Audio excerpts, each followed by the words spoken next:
İranın ali rəhbəri Əli Xamenei son 47 ildə ilk dəfə 19 bəhmən 8 fevral günü münasibətilə hərbi hava qüvvələrinin komandirləri ilə ənənəvi görüş keçirməyib.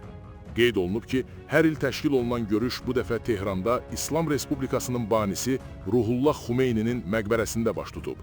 Tədbirdə hərbi hava qüvvələrinin komandirləri iştirak etsə də, Əli Xamenei mərasimə qatılmayıb.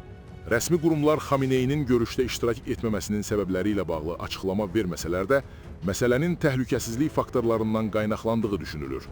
Xatırladaq ki, 8 fevral 1979-cu ildə Şah dövrünün imperiya ordusuna daxil olan hərbi hava qüvvələrinin texniki heyəti, hümafərilər Tehranda Ruhullah Xomeyni ilə görüşərək ona sədaqət andı içmişdi. Bu hadisə İran İslam İnqilabının əsas simvolik dönəmlərindən biri hesab olunur.